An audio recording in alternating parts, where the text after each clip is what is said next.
Ah là là, encore vous. En me baladant sur YouTube récemment, je suis tombé sur une interview de Fabrice Lucchini, au passage que j'aime beaucoup, et qui m'a fait beaucoup rire. Personne ne mesure la catastrophe que représente ça. Le portable. Ça, personne ne sait que c'est la guerre contre la courtoisie, la délicatesse, le détour, la conversation. Personne. Et je suis addict. Je suis pas là en train de vous dire que je juge. J'en suis un esclave. Et il est vrai que cette petite merde de smartphone, qui me filme d'ailleurs actuellement, voilà, est devenue un poison du quotidien. Dire qu'on le voit partout serait un euphémisme, on va pas râler là-dessus parce que je suis pas non plus un exemple à ce niveau-là. Et si je vous parle de tout ça, c'est pour vous raconter une anecdote dessus. À mon habitude, et comme vous très certainement, j'aime bien me poser et scroll comme un débile. Et étant un compte matheux, il m'arrive parfois que je tombe sur des vidéos short type challenge mathématique qui tombent dans mon fil. C'est là où l'ego du mathématicien acharné me pousse souvent à sortir de mon lit, prendre une feuille et gratter pour voir si je peux pas aboutir à une jolie solution. Aujourd'hui, dans cette très courte vidéo, j'aimerais vous parler d'un de ces challenges justement sur lesquels je suis tombé il n'y a pas longtemps. Image tout de suite, oh mon dieu! Right, here we go.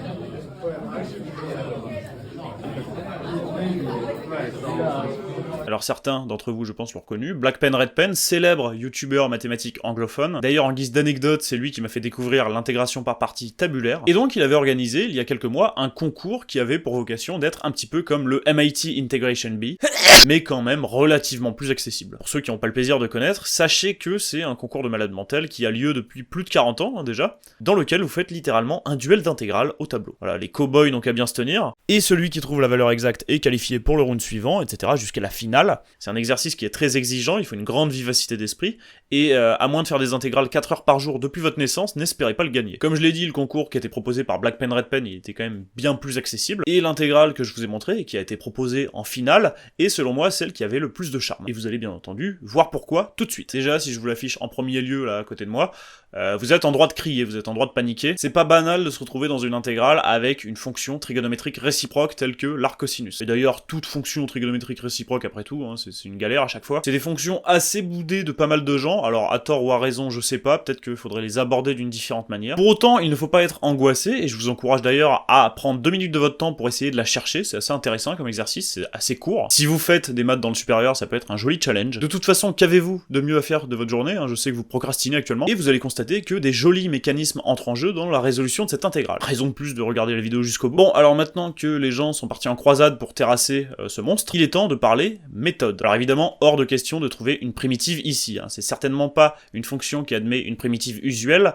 et même en travaillant un peu, on sent que ça va être coton, et que c'est d'ailleurs une application qui probablement n'admet pas de primitive avec des fonctions usuelles. Donc ne soyons pas des terroristes, ce n'est pas la piste à suivre. Quand vous avez une intégrale avec une fonction trigonométrique réciproque, un des réflexes que vous pouvez avoir, c'est un changement de variable. Une piste envisageable, c'est par exemple de poser x égale cosinus de θ, et de cette façon, en fait, vous allez faire sauter l'arc-cosinus. Mais vous allez vous retrouver avec quelque chose de la forme θ sin θ sur 1 plus cos carré θ, et c'est pas forcément mieux, hein, ça nous inspire pas beaucoup plus. Je veux dire, vu les formes, on vient juste de passer de la peste au choléra. Alors oui, avec un second changement de variable, un peu comme on peut voir à la Wallis, du type t égale pi sur 2 moins θ, on pourrait éventuellement s'en sortir. Mais à mon avis, il faudra le coupler avec d'autres raisonnements, c'est pas une méthode très efficace. Ne faisons pas ce genre d'affront, c'est un cruel manque d'élégance, hein. C'est comme si vous draguiez une fille en lui offrant un verre de Cronenbourg. Ça peut passer, hein, mais ça se fait pas. De toute façon, vous êtes au tableau, dans le cadre d'un concours, vous devez être efficace. Sinon, le round supérieur, c'est bye bye. Surtout qu'avec l'anxiété, vous avez peut-être pas le loisir de faire 2 ou 3 changements de variables couplés à d'autres raisonnements, enfin, c'est le meilleur moyen de se planter. Et surtout, le mec qui est à côté de vous, il a déjà terminé, parce que il a regardé la suite de ma vidéo. Quelle aubaine, hein, vous me direz, putain. Donc, voyons voir ensemble tout de suite 3 façons de terrasser cette intégrale. Les 3 méthodes sont intéressantes à leur façon et diffèrent un petit peu, et sont honnêtement très abordables, donc allons-y. Une première éventualité, en voyant ce monstre, c'est de plutôt voir arcos quotienté par 1 plus x carré,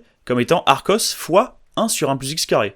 Parce que 1 sur 1 plus x carré, on connaît très bien, c'est la dérivée de l'arc tangente, fonction la plus charmante de tous les temps. Alors Mathazar avait déjà prouvé en 1 minute que la dérivée de arc tangente était 1 sur 1 plus x carré, mettons les couilles sur la table et prouvons-le en 30 secondes. Vous avez une formule de dérivation en ce qui concerne les bijections réciproques, que je vous affiche dès à présent. Formule délicieuse qui se prouve d'ailleurs joliment en utilisant la formule des dérivées composées, pas la peine de se tuer à coup de taux d'accroissement, et il se trouve alors, par la formule que nous venons d'écrire, que la dérivée d'arc tangente, c'est 1 sur la dérivée de tangente, à savoir 1 plus tangente carré, que l'on évalue en arc tangente. Et du coup, c'est plié. Félicitations, hein. 1-0 pour Axel Arnaud. Dommage mon petit Mathazar.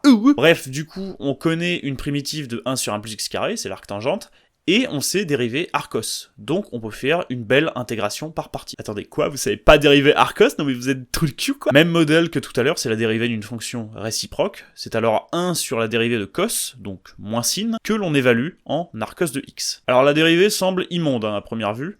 N'oubliez cependant pas que la vie est belle et que tout va bien s'arranger. Effectivement, puisque cos carré plus sin carré vaut 1, vous le savez depuis la première, vous avez en particulier que sinus vaut racine de 1 moins cos carré. Ben j'ai plus qu'à remplacer mon dénominateur du coup, et là la magie opère, ça se simplifie en beauté, et il n'y a plus qu'à être émerveillé. Soyez émerveillés, je vous en supplie. On se retrouve avec une jolie dérivée de l'arcosinus, et on se dit que l'intégration par partie devient une piste envisageable. On intègre alors par partie, on a d'un côté le produit arcos fois arctan, auquel j'ajoute l'intégrale de arctan sur racine de 1 moins x carré. Là, on se dit qu'on est quand même dans la panade, sauf que arctangente est une fonction impaire, racine de 1 moins x carré c'est une fonction paire, le quotient définit alors une fonction impaire, et l'intégrale d'une fonction impaire sur un segment centré en 0, c'est toujours nul. Ben oui, l'intégrale c'est l'aire sous la courbe. Donc si vous intégrez une fonction impaire et que vous êtes centré en 0, la partie négative, elle va annuler la partie positive, irrémédiablement. Donc votre second membre, elle vaut nécessairement 0, et votre intégrale, elle vaut juste arcos de 1 fois arctan de 1, moins arcos de moins 1, arctan de moins 1. Arcos c'est une fonction qui a le bon goût de prendre la valeur 0 en 1, donc le produit arcos de 1, arctan de 1 sera nul. Arctan de moins 1, c'est moins pi sur 4, arcos de moins 1, c'est pi, donc le tout fait pi carré sur 4, et vous avez la valeur de votre intégrale. Une première méthode assez enrichissante, c'est pas la plus rapide, certes, mais quand vous avez les bons mécanismes, vous expédiez ça en 2 minutes, montre en main. Voyons voir alors si on peut expédier ça en seulement 1 minute. Une autre façon de faire, et la façon dont Black Pen Red Pen a parlé à travers les commentaires de la vidéo que je vous ai montré, c'est de faire une variante de ce qu'on appelle la technique belge. C'est la fameuse technique du plus 1 moins 1 qui vous permet de vous tirer de certaines situations parfois délicates. Ici, c'est une variante plus raffinée dans la mesure où vous allez faire un plus arcsin moins arcsin et découper l'intégrale. Là, vous allez me dire, Axel, c'est complètement débile, pourquoi on rajouterait une fonction trigonométrique réciproque? Une, c'était déjà assez. Sauf que les fonctions trigonométriques réciproques ont bon goût de bien s'associer par moment. Notamment, une propriété remarquable vous dit que arcos plus arcsin, ça vaut toujours pi sur 2. Pour démontrer un tel résultat, on pourrait jouer la carte de la finesse, mais comme dirait mon ami Giuliano, autant dériver comme un gros singe. Effectivement, si vous dérivez la fonction associée et que c'est nul, c'est que la fonction de base était nécessairement constante, et il vous suffira alors de la calculer en une valeur caractéristique pour trouver cette fameuse constante. La dérivée de arcsin étant 1 sur racine de 1 moins x carré, la preuve tient du même raisonnement que celui qu'on a fait pour la dérivée de arcos, et on constate alors que ça va annuler la dérivée de arcos si vous sommez les deux. Donc la fonction de base était bien constante, et vous calculez alors cette constante en regardant la valeur en 0 par exemple, vous tombez sur pi sur 2, et le résultat est démontré. Revenons alors à notre intégrale. D'un côté, vous avez donc l'intégrale de pi sur 2 fois 1 plus x carré, et de l'autre, vous avez l'intégrale de arcsin sur 1 plus x carré. C'est l'intégrale d'une fonction impaire sur un segment centré en 0, c'est donc nécessairement nul. Et la première intégrale, c'est facile d'en trouver une primitive, on reconnaît bien l'arctangente,